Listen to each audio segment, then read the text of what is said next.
हर से एक्सकवेशन से क्या कहते हैं? हर वन जो यहाँ तक ताल्लुक़ है, ये एक हर वन एक्सकवेशन में क्या क्या मिला है? हर वन का जहाँ तक ताल्लुक़ है, ये एक बुद्धिस्ट जगह थी जहाँ पे कंशका के ज़माने में शायद चौथी बुद्धिस्ट काउंसिल हुई थी। और वहाँ एक बुद्धिस्ट मोनास्ट्री थी जिसमें उन्होंने क्या कहते हैं कि वो जहाँ पे वो बुद्धिस्ट आते थे, कुछ अपने आइडियाज़ एक दूसरे से कुछ उस वक्त कन्फ्रंटेशन करते थे। और जो ये हर वन से जब मैं हमें कैमल्स मोनास्ट्री में वहाँ पे एक वो मोनास्ट्री जो हुआ करती थी, उसमें कुछ हमें टाइल्स मिली हैं जिनमें हम आप यहाँ पे जो हमारे इस डिस्प्ले में हैं इस म्यूज़ियम में, उसमें कुछ वो टाइल्स में उसमें कश्मीर का फ्लोरा है, फ़ोना है, और कुछ मोटिफ ऐसे हैं जिसमें वो कि हमें कुछ सिशेन पार्थियन रेफरेंसेस मिलती है, इन्फ्लुएंस मिलता है।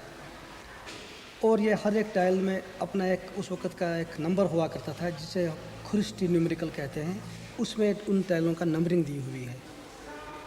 और चूँकि ये कंशका के ज़माने के जो बुद्धिस्ट जो उस वक़्त की वो मीटिंग हुई थी कंशका के पीरियड में, ये लगभग 2nd सेंचुरी एडी का ज़माना था। और इन टाइलों को के बारे में जहाँ तक इनकी डेटिंग का सवाल है, इनमें वो उन्होंने या उसके उस वक़्त के माहिरीन ने दूसरी या तीसरी सेंचुरी, यहाँ तक कि चौथी सेंचुरी तक का इसका पीरियड की है।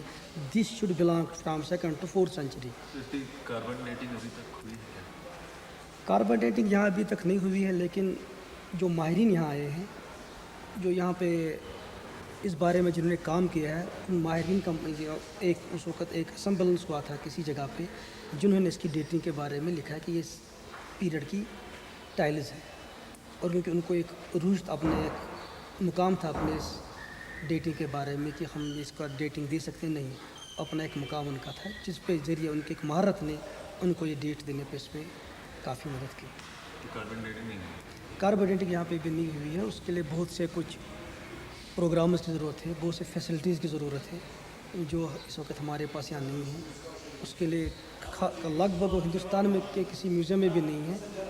उसके लिए बहुत सा वो क्या कहते हैं वो बाहर जाना पड़ता है। वो बाबा एटॉमिक रिसर्च एक लेबॉर्ट्री है पुणे में, जिसमें वहाँ उनके माहिरीन हैं, वहाँ हम बेच सकते हैं और वहाँ पे वो कार्बन डेटिंग हो सकती है।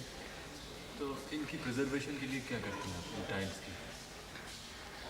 टाइल्स की प्रिजर्वेशन के बारे में ऐसा बताऊंगा कि ख़ास कुछ इसमें प्रिजर्वेशन की ज़रूरत नहीं है, क्योंकि टाइल जहाँ तक म्यूज़ियम कलेक्शन का सवाल है, म्यूज़ियम में कलेक्शन 3 तरह की होती है।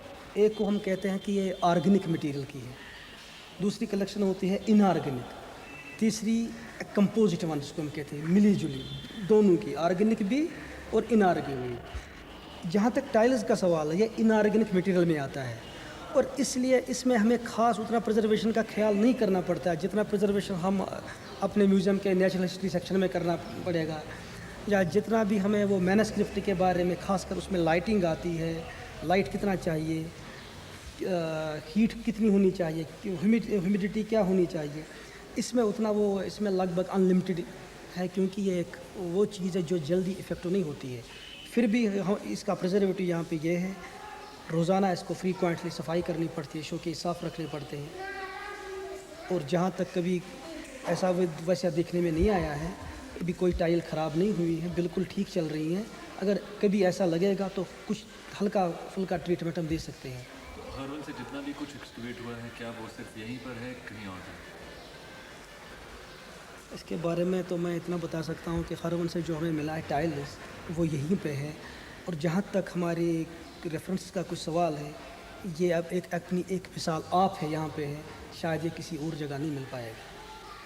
अच्छा, कोई और साइड भी कहते हैं कि ये बहुत ही कम जो निकला हुआ है और बहुत सी चीज़ें निकलने की गुंजाइश है। मतलब कौन सी साइड? उसी साइड हर वन के आसपास की साइड। नहीं, अभी हमारे मतलब गवर्नमेंट के पास ऐसा कोई प्लान नहीं है या उनके पास ऐसी इन्फॉर्मेशन नहीं है। अगर होगी भी तो वो सीधा आउट होगी गवर्नमेंट लेवल पे कि ऐसा कुछ है। उसके लिए फिर एक टीम नेचुरली वहाँ जाएगी, जो वो अपना काम देखेगी। पहले उसको ट्रायल बेसिस पे देखेंगे कि कहाँ उनको रेफरेंसेस मिली है कि यहाँ पे इतना मिल सकता है या यहाँ पे ये मिल सकता है। उसके बाद वो उनका एक एग्ज़ामिनेशन होगा, ट्रायल जिसको हम कहते हैं, ट्रायल पीरियड उनका होगा, तब वो then they can go for the big excavation.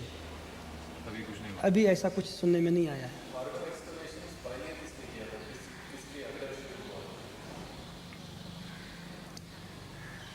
Harvard excavation ऐसा है कि हमारे जो यहाँ पे एक सुपरिटेंडेंट आर्कियोलॉजिस्ट हुआ करते थे, पंडित R.C. काक, जिन्होंने यहाँ पे एक बुकलेट भी निकाला हुआ है इसमें कि न्यूमिस्मेटिक सेक्शन और आर्कियोलॉजी सेक्शन को टच किया है। ये उस ज़माने में हार्वन टाइलस का वो हार्वन का उस मोनास्ट्री का वो एक्सकवेशन हुआ है। ये लगभग 1913 से पहले की बात होगी, 1913 AD से पहले की बात होगी।